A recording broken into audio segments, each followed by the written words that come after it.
Warning, this content may be disturbing to some audiences. Subscribe, if you dare. That there is an autism epidemic going on. Actually, the diagnostic criteria for autism loosened. Hey everybody, welcome to ANECDOSED. People ask Reddit. Scientists of Reddit, what are some glaring scientific inaccuracies that everyone understands to be the truth? Number 1. The idea that there will be a single cure to all cancers. I used to be guilty of this until I started working in a cancer lab and learned about how diverse every type of cancer is. It's easy to find treatments that will kill just about all types of cancer, such as bleach. The problem is that it kills pretty much everything around it too. Number 2. Microbiologist here. The 24-hour stomach flu is almost always food poisoning. Can be either viral or bacterial. Not always caused by the last thing you ate, since some bugs have delayed symptoms after ingestion. Also, antibiotics do nothing for viruses. So colds and many other illnesses shouldn't be treated with them. But so often are. Number 3. That if something has the word nuclear in it, it must be bad. Case in point, MRI, magnetic resonance imaging, machines are just NMR, nuclear magnetic resonance machines. But try telling someone they need to step into the nuclear device and they'll be out of the door faster than you can bill them for the trouble. Number 4. That spinach is full of iron. It's not. Well, it has some iron, but not a remarkable amount over most other vegetables or meats.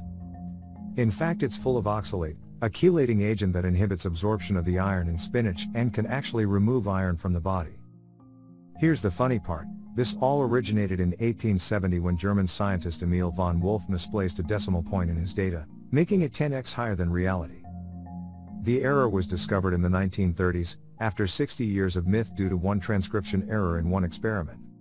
Well, it's been 80 years since then and people, even doctors, still love to say it. Number 5. That there is an autism epidemic going on. Actually, the diagnostic criteria for autism loosened. Also, increased public awareness, new assessment techniques, and increases in systematized professional assessment have improved our ability to detect autism spectrum disorders at much lower severity. No epidemic.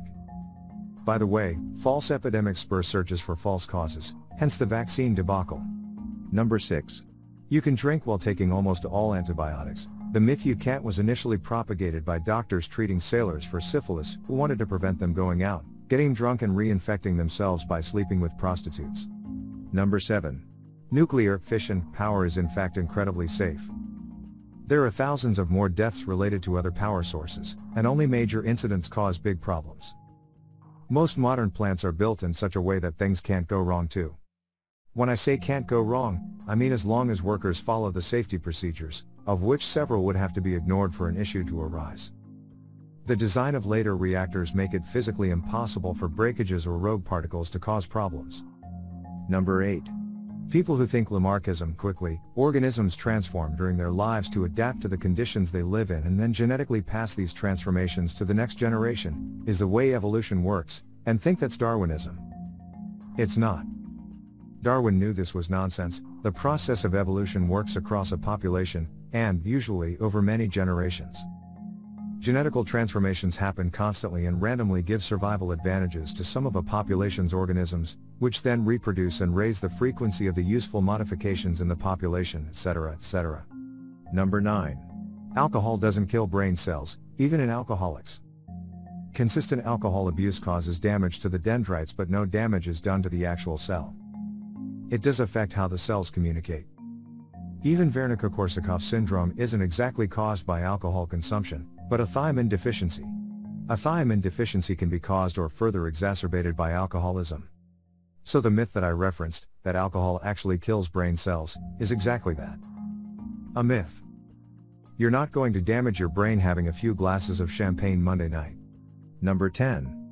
Positive reinforcement is a very specific response to behavior. People who work in offices or on sports teams tend to believe that positive reinforcement is, when a teammate does something positive, we reinforce them. Thus positive reinforcement. That is not the case.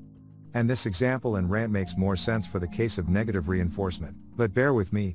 Positive reinforcement is the process of making a behavior occur more often by the presentation or addition of something rewarding. For example, you're teaching your dog to sit. You say sit, he does not sit, you do not reward. You say sit, he does sit, you want that behavior to occur more often, so you reward. This is distinguished from negative reinforcement, which is the removal of an unpleasant stimulus in order to make a behavior occur more often. To be clear, negative reinforcement is not punishment.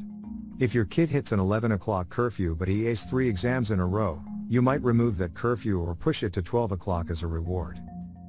Punishment is the process of making a behavior occur less often. A rat goes the wrong way in a maze, you shock it, next time it will not go the wrong way. There is a distinction between positive and negative punishment, adding something unpleasant like a shock versus taking away something pleasant like removing privileges from your children, but in the scientific community the distinction isn't really talked about or researched. If I were to guess, it's probably because negative punishment doesn't work well on animal subjects. A rat would have a tough time realizing that you stole his food dish because he F up, which are where most of this research uses as subjects. Reinforcement makes a behavior occur more often, think of it as rewarding, even if it is negative reinforcement. Number 11. Shocking a flatlined, asystolic heart will cause it to start beating again. Defibrillating, shocking, a heart simply resets the heart rhythm. It doesn't replace the electrical impulses needed to jumpstart the heart. The best way to think of it, think of an old school Nintendo. When the game isn't properly inserted, or the cartridge is dirty, the game will flash or blink when you turn the power on. Defibrillation is like pressing the reset button when the game console flashes/blinks. If there is no power, however, pressing the reset button will have no effect. Number 12. Seasons are not caused by the Earth being closer to the Sun in the summer than in the winter.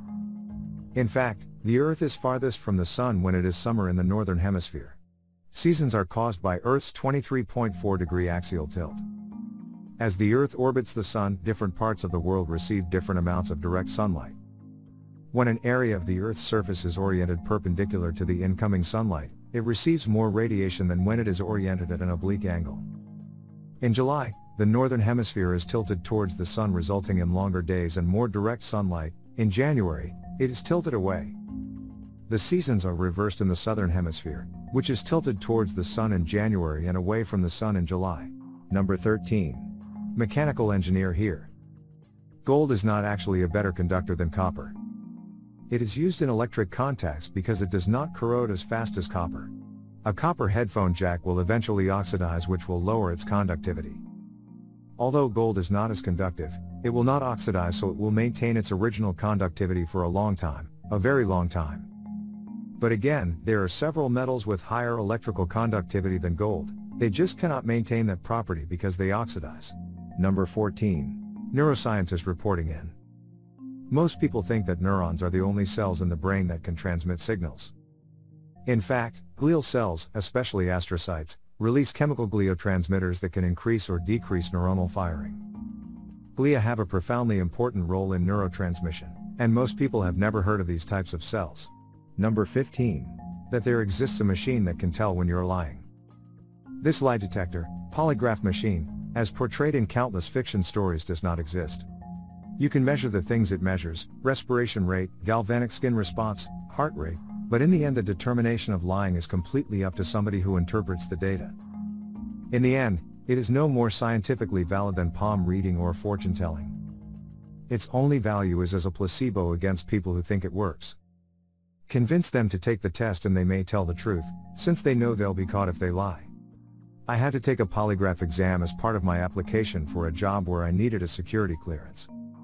They use it to pressure you to come clean about any dark secrets from your past, drug use, sexual deviancy, theft.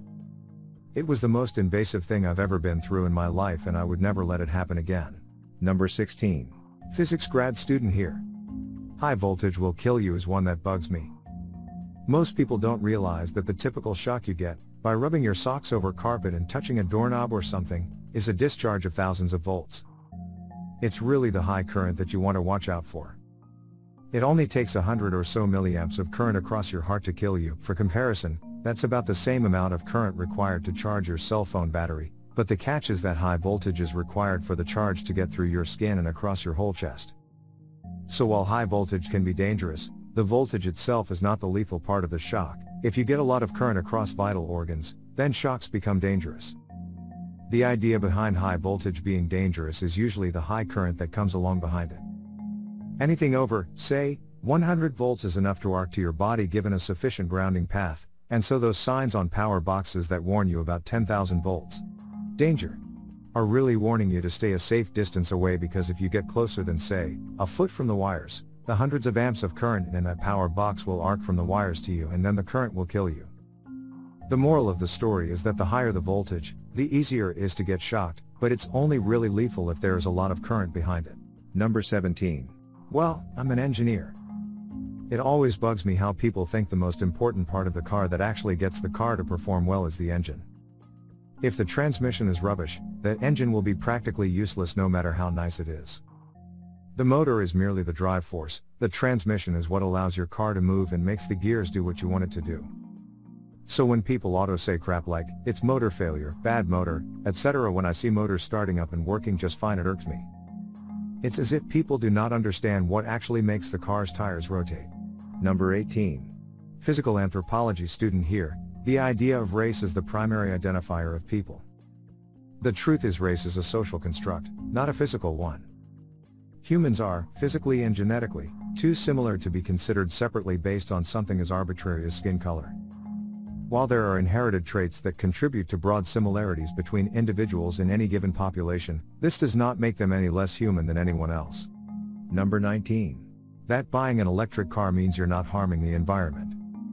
Damn, the amount of energy needed to make them, ship them around the world, the rare earth materials in its construction, the harmful chemicals in the batteries, and then you are still charging the damn things from the plug, which the power comes from predominantly fossil fuel power stations. Number 22. PhD. Student in evolutionary biology.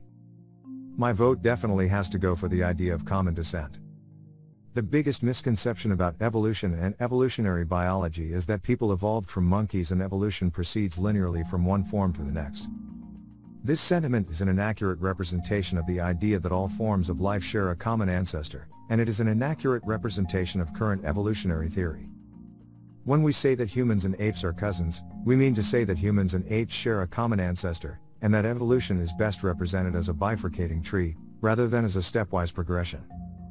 There are lots of other misconceptions, but that is probably the biggest one. Another one that comes to mind is the misconception that some forms of life are more evolved than others. This has led to the notion that certain groups, humans/apes, are somehow higher or better life forms.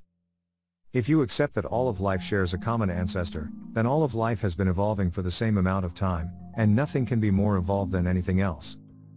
In the field, we do differentiate between derived, recent, and primitive, old, forms/features, but this is not to suggest primitive forms which exist today are any less evolved than derived forms. Rather, the terms are mostly used in the context of describing the age of a particular feature/form. This misconception also leads to the belief that evolution necessarily proceeds in a particular direction. If you were to rewind the clock back to the dawn of life and let it play out all over again, there is no reason to think we would end up with the same set of life that we observe today, though there are reasons to suspect that it might be very similar.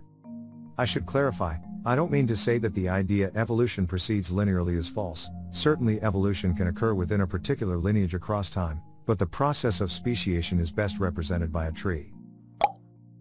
Make sure to share your personal story in the comments below and have the opportunity to be featured in a future video. Also, if you like these topics, don't forget to like, subscribe, and hit the notification button to continue seeing more content like this every day. See you next time.